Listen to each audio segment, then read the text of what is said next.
Now, of course, we know you best from Parks and Rec. Do you guys get parks here? Did people? Yeah, yes. Oh, beautiful. Yes, Wonderful. I love Parks and Oh, Rec. great. And of course, your voice has been on BoJack Horseman, Yeah. and DuckTales. So, what is it about voice acting that you love so much? Yeah, I love the idea that I can be the most extreme, crazy version of myself. That I can be also a character that can run over 300 miles per hour. I can do all these things that I can't do in real life. And I grew up on cartoons. I grew up with animation. I grew up with video games. So the idea that I can bring any of that to another generation is enormous to me. It influenced me so much as a child that the fact that I can do it and bring it to someone else brings me huge So, joy. do you prefer being in front of the mic or in front of the camera? I like doing them both. I really do love being in front of the camera, but I do love the idea that some brilliant animators and artists can turn my words into something gorgeous that I could never do by myself. So, what was your favourite animation when you were a kid that really influenced your Sure. career? Well, animated show. Well, the biggest influence of me was a comic strip called Calvin and Hobbes. It was by a gentleman named Bill Watterson, who I consider a hero. That it was what got me into reading. It's what got me into like comedy and stuff like that. But cartoons, if you really think about it, especially for comedians like me, you think about old Looney Tunes. That's comedic timing. Exactly. Like those have the best timing. You think about old Disney movies. For animation, it was something called the Disney Afternoon for me, which was DuckTales and Tailspin and Darkwing Duck and Gargoyles and Batman.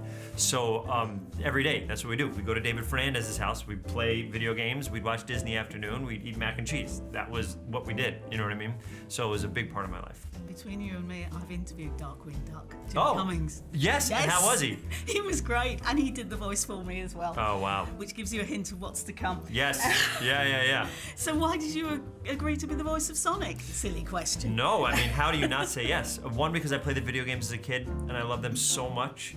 And then two, it's just like, I don't know, this character in particular is such a cool character that I was like, wow, the idea that I could do this voice and for a different generation, me be the voice that person recognizes when they did that.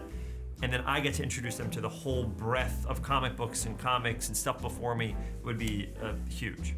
So how did you go about creating the voice? Because it's actually not too far away from your normal speaking voice. Yes, what it is, it's a bunch of octaves up and it's way more energetic. The way that I saw this character was that he's a young boy, a very excited young boy that never got out and got to do all these things that they always wanted to do.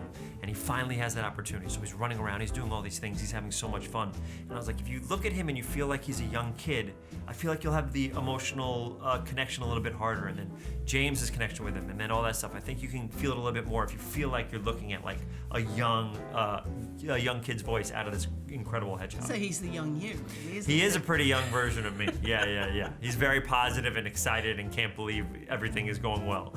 And you do a lot of improv, I know. Yeah. You're doing a tour at the moment, aren't you, I believe? I am, yeah. How much of this was improvised? So were they working around you instead of you working around them? No, it starts with a script. Two great writers wrote a script, and then we'd always do it as is, and then Jeff would always let me play any way I wanted. Or if there's like, oh, let's think of different lines, or if there was a moment that was animated that was no words for, we would try to figure it out.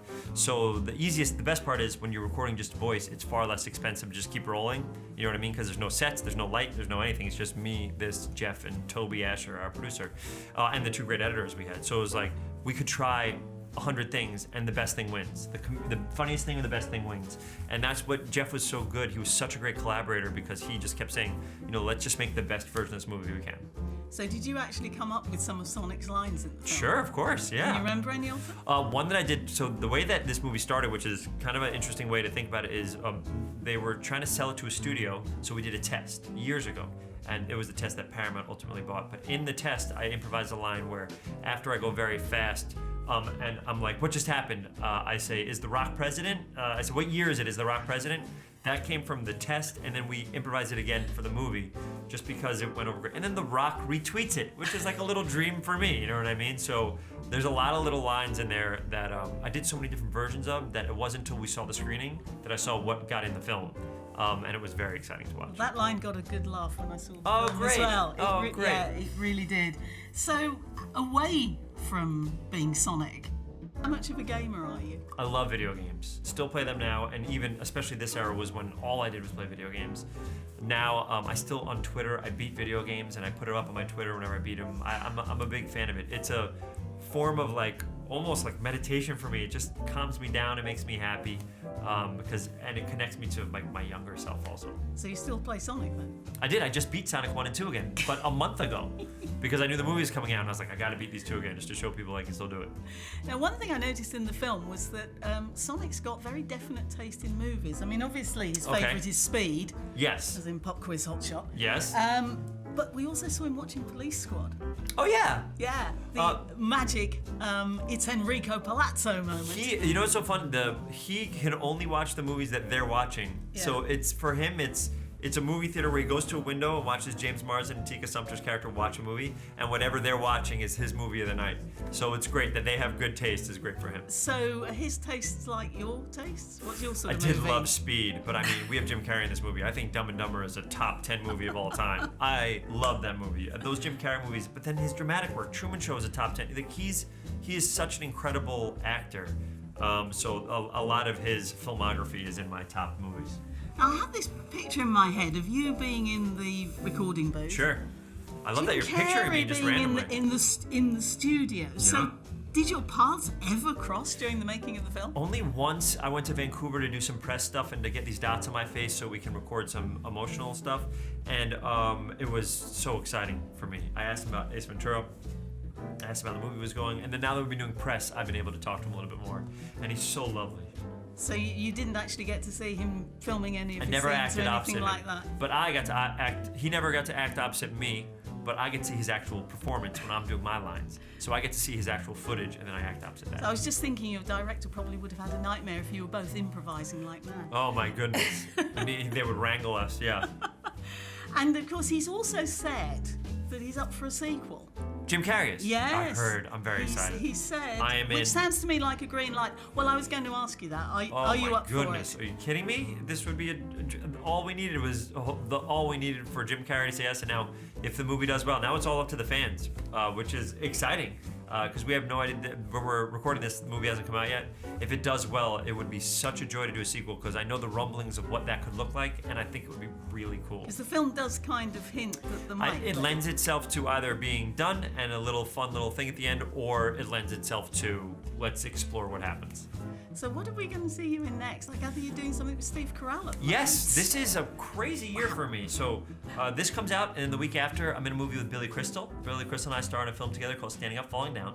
And then I have 3 comedy specials coming out on Netflix. They're long-form improv specials, like you talked about the tour we did. So we're bringing long-form improv to Netflix. Then I have a TV show called Space Force with Steve Carell and John Malkovich, and Greg Daniels is writing that. And I just did a Disney movie called Flora and Ulysses, based off a beautiful book.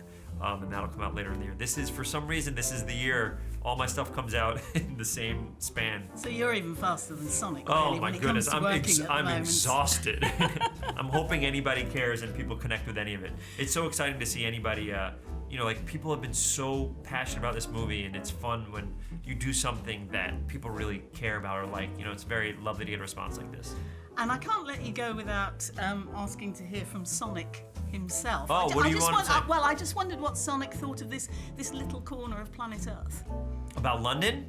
Oh, he thinks it's amazing. Sonic the Hedgehog thinks, I think that London is amazing. The parks are incredible, you can run on the water, you can't touch the swans, but it was unbelievable.